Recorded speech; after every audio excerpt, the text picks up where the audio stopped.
नमस्कार दोस्तों, स्वागत है आप सभी का डिफेंस स्कोप पर, जहां हम बात करते हैं भारत के मिलिट्री अचीवमेंट्स, डिफेंस अपडेट्स और स्ट्रेटेजिक पार्टनरशिप के बारे में। तो चलिए शुरू करते हैं बिना किसी देरी के।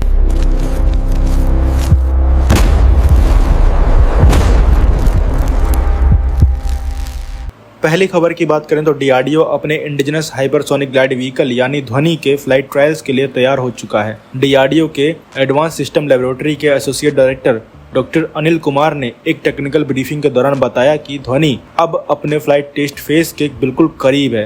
उन्होंने कंफर्म किया कि नेक्स्ट फ्यू मंथ्स में इसका पहला फ्लाइट टेस्ट होने वाला है, जो इंडिया के हाइपरसोनिक प्रोग्राम के लिए एक हिस्टोरिक स्टेप होगा। हाइपरसोनिक ग्लाइड व्हीकल का कॉन्सेप्ट असल में एक बूस्ट ग्लाइड सिस्टम पर बेस्ड है। इसमें एक रॉकेट बूस्टर व्हीकल को स्पेस के अपर एटमॉस्फेयर तक प्रोपेल करता है।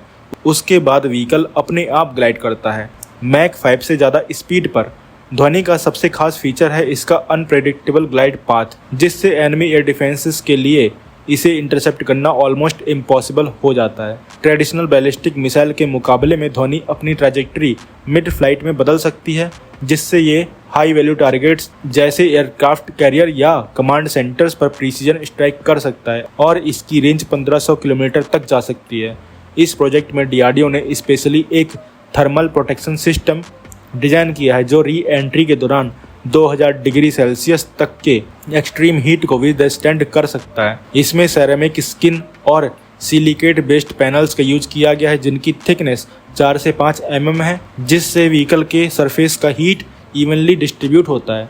ध्वनि का डेवलपमेंट डीआरडीओ के पुराने हाइपरसोनिक बेस पर बना है, जैसे HSTDV, जिसका टेस्ट 2020 में हुआ था। जून 2025 में हैदराबाद के विज्ञान वैभव एग्जीबिशन में ध्वनि का फुल स्केल मॉडल डिस्प्ले किया गया था, जहां उसका स्लीक डिजाइन ने सबका अटेंशन खींच लिया। अगर सब कुछ प्लान्ड पेस पर चला तो ध्वनि इंडिया को हाइपरसोनिक एलाइट क्लब में लाकर खड़ा कर देगी।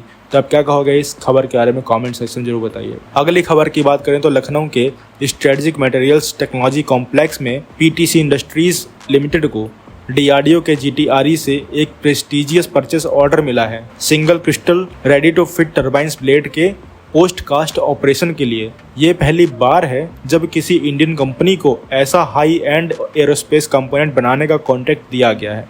ये ब्लेड्स जेट इंजन का हार्ट होते हैं। पीटीसी इंडस्ट्रीज को जो रिस्पॉन्सिबिलिटीज़ मिली है उनमें machining, grinding, brazing, vacuum heat treatment, thermal barrier coating और पाउडर वेपर डिपोजिशन जैसे कॉम्प्लेक्स प्रोसेसेस शामिल हैं। ये सब स्टेप्स इंश्योर करते हैं कि ब्लेड एक्सट्रीम टेम्परेचर्स और स्ट्रेस एनवायरनमेंट में भी फ्लॉलेस परफॉर्म करें। इस माइलस्टोन से जीटीआरई और पीटीसी के बीच भी पार्टनरशिप और स्ट्रांग हो जाएगी। अगली खबर की बात करें तो माजागांव डॉक शिप बिल्डर्स लिमिटेड ने स्वान डिफेंस एंड हैवी इंडस्ट्रीज के साथ एक MOU साइन किया है, जिसमें दोनों मिलकर लैंडिंग प्लेटफॉर्म डॉक्स डिजाइन और कंस्ट्रक्ट करेंगे। ये वॉरशिप एम्फीबियस ऑपरेशन और ह्यूमैनिटेरियन रिलीफ मिशन के लिए स्पेशली डिजाइन होंगे। डिफेंस एक्विजिशन काउंसिल ने पिछले हफ्ते लैंडिंग प्लेटफॉर्म डॉक्स के एक्विजिशन को ग्रीन सिग्नल दिया था, जिससे इंडियन नेवी के एम्फीबियस और डिजास्टर रिलीफ कैपेबिलिटीज़ को मेजर बूस्ट मिलने वाला है। इस कोलैबोरेशन में MDL अपना decades long experience ship design, project management और सिस्टम इंटीग्रेशन में लगाएगा, जबकि स्वान डिफेंस अपना large scale ship building infrastructure provide करेगा, जो करंटली इंडिया का सबसे बड़ा शिपयार्ड है। दोनों कंपनीज का कहना है कि ये पार्टनरशिप इंडिया को ग्लोबल लेवल पर एक कॉम्पिटिटिव शिप बिल्डिंग फोर्स बनाएगी। स्वान डिफेंस के डायरेक्टर विवेक मर्चेंट ने कहा कि हम मिलकर टेक्नोलॉजिकली एडवांस्ड और ग्लोबली कॉम्पिटिटिव प्लेटफॉर्म्स डिलीवर करेंगे, जो इंडियन नेवी के ब्लू वाटर एम्बिशंस को रियलिटी में बदल देंगे। अगली खबर की बात करें तो इंडियन एयरफोर्स ने रिक्वेस्ट फॉर प्रपोजल इशू किया है 100 sets of aircraft self protection jammer pods के लिए, जो स्पेशली SU-30 MKI जेट्स के लिए डिजाइन होंगे। ये पॉड्स इंडियन एयरफोर्स के एयरक्राफ्ट को मॉडर्न इलेक्ट्रॉनिक वॉरफेयर प्रोटेक्शन देंगे, जिससे एनिमी के रडार्स और मिसाइल सिस्टम के अगेंस्ट इनकी सर्वाइवेबिलिटी कई गुना बढ़ जाएगी।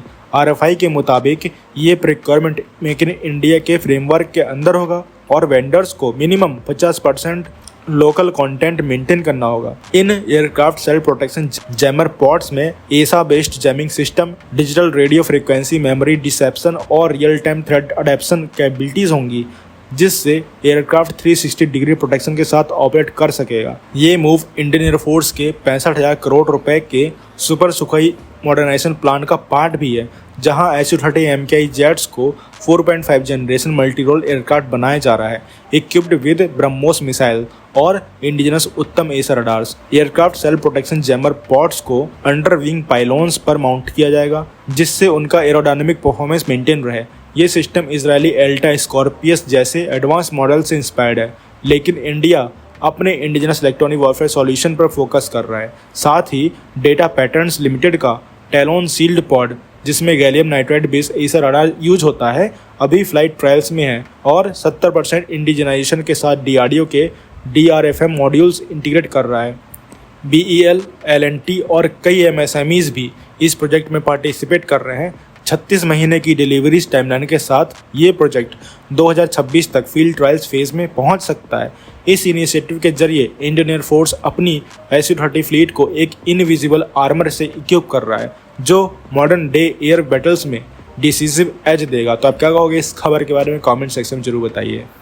तो दोस्तों, ये थी आज की डिटेल्ड अपडेट्स हमारे भारत के डिफेंस और इंटरनेशनल स्ट्रेटजीज़ के बारे में। अगर आपको ये वीडियो इन्फॉर्मेटिव लगा हो तो लाइक करें, शेयर करें और चैनल को सब्सक्राइब करना ना भूलें। आपका सपोर्ट हमें और बेहतर कंटेंट बनाने के लिए मोटिवेट करता है। मिलते हैं नेक्स्ट वीडियो में। थैंक्स फॉर वॉचिंग एंड जय हिंद, जय भारत।